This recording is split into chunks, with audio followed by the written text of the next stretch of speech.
إن الحمد لله نحمده ونستعينه ونستغفره ونعوذ بالله من شرور أنفسنا وسيئات أعمالنا من يهده الله فلا مضل له ومن يضلل فلا هادي له وأشهد أن لا إله إلا الله وحده لا شريك له وأشهد أن محمدا عبده ورسوله يا أيها الذين آمنوا اتقوا الله حق تقاته ولا تموتن إلا وأنتم مسلمون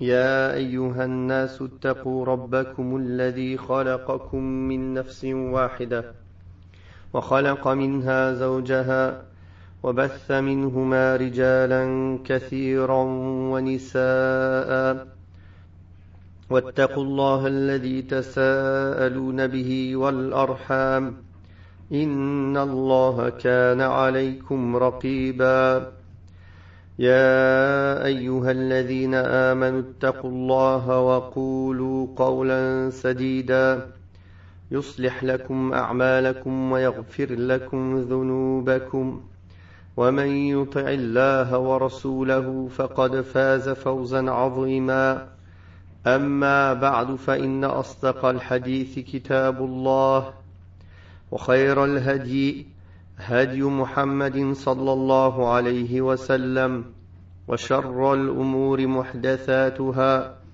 وكل محدثة بدعة وكل بدعة ضلالة وكل ضلالة في النار. أعوذ بالله من الشيطان الرجيم. كان الناس أمة واحدة فبعث الله النبيين مبشرين ومنذرين وأنزل معهم الكتاب بالحق ليحكم بين الناس فيما اختلفوا فيه وما اختلف فيه إلا الذين أوتوه من بعد ما جاءتهم البينات بغيا بينهم فهدى الله الذين آمنوا لما اختلفوا فيه من الحق بإذنه والله يهدي من يشاء إلى صراط مستقيم. Dans le verset 213 de Sourate Al-Baqarah, Allah Tabaraka wa Ta'ala dit dans le sens du verset: les gens formaient à l'origine une seule communauté croyante. Puis après leur divergence, Allah envoya des prophètes comme annonciateurs et avertisseurs, et il leur fit descendre avec eux le livre contenant la vérité pour régler parmi les gens leurs divergences. Mais ce sont ceux-là même à qui il avait été apporté qui se mirent à en disputer après que les preuves leur furent venues par esprit de rivalité. Puis Allah, de par sa grâce, guida ceux qui crurent vers cette vérité sur laquelle les autres disputaient, et Allah guide qui il veut vers le chemin droit. Donc Allah Tabaraka wa Ta'ala ici dans ce verset, il nous annonce que les hommes étaient tous sur une seule voie de guidance.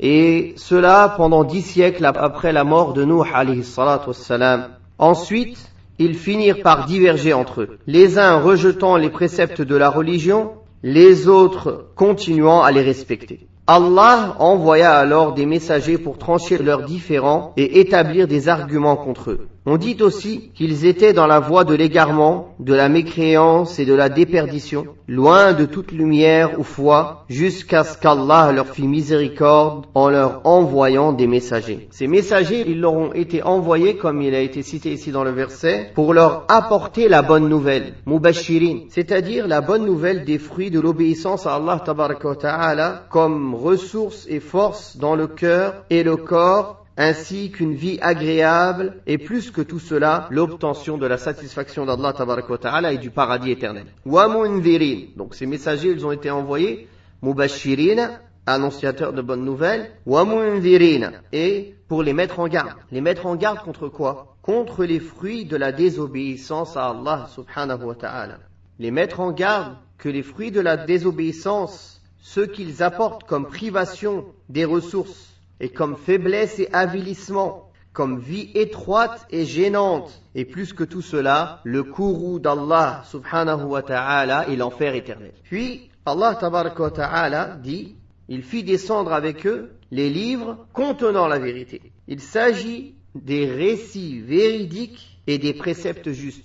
Tout ce que contiennent les Écritures saintes est la vérité qui tranche entre ceux qui divergent sur les principes et les questions subsidiaires. Au demeurant, c'est ce qu'il convient de faire en cas de divergence et de dispute, à savoir revenir à Allah subhanahu wa ta'ala et à son messager en se référant au livre d'Allah et à la sunna de son prophète sallallahu alayhi wa sallam. En effet, s'il n'y avait pas dans le livre d'Allah et dans la sunna de son messager sallallahu alayhi wa sallam de quoi trancher ces différends, Allah tabaraka wa ta'ala ne nous aurait pas ordonné de revenir au livre et à la sunna pour régler nos disputes et nos différends. Puis Allah tabaraka wa ta'ala cite dans le sens qu'il guida ceux qui avaient la foi parmi cette communauté vers la vérité qui faisait l'objet d'un litige entre les hommes. C'est-à-dire que toutes les questions sur lesquelles les gens du livre ont divergé et tous ceux sur quoi ils se sont trompés, Allah tabaraka wa ta'ala a guidé cette communauté à la connaissance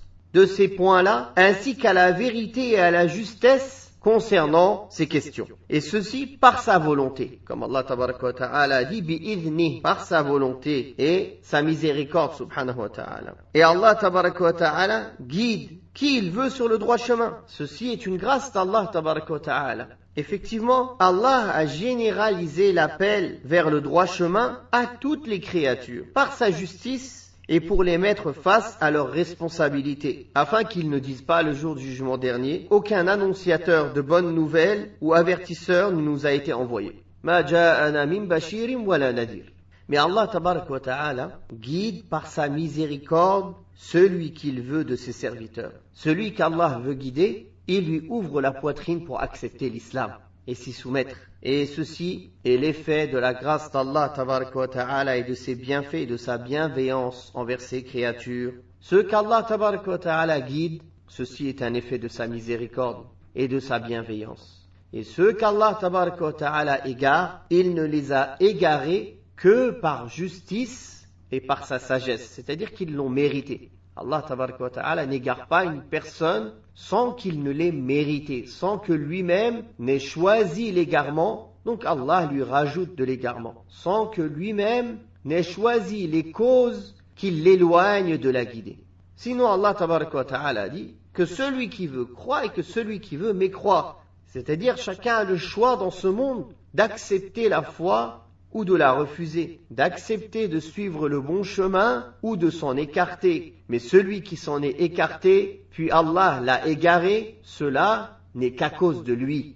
Et ceci est par la justice et la sagesse d'Allah tabaraka wa ta'ala. De même que celui qui a été bien guidé, ceci est par la grâce et un effet des bienfaits et de la bienveillance d'Allah tabaraka wa ta'ala envers lui, qu'il lui a donné vie, qu'il lui a donné son esprit, qui lui a donné sa raison, qui lui a permis de voir, d'entendre, de réfléchir, et qui n'a pas mis de barrière sur sa route qui l'empêche de choisir le bon chemin. Donc Allah lui a permis de choisir le bon chemin, et c'est lui par sa miséricorde qui l'a guidé. Subhanahu wa ta'ala. C'est pour ça que tous les bienfaits et toutes les louanges ne reviennent qu'à Allah subhanahu wa ta'ala. Et on ne doit jamais, nous demandons à Allah tabaraka wa ta'ala de nous guider sur le droit chemin, de nous guider dans le droit chemin et de nous raffermir sur le droit chemin et de nous faire mourir sur le droit chemin et nous ressusciter avec les prophètes, les véridiques, les martyrs et les vertueux dans son firdaus al-a'la. Wa sallallahu ala Muhammadin wa ala alihi wa sahbihi wa sallam.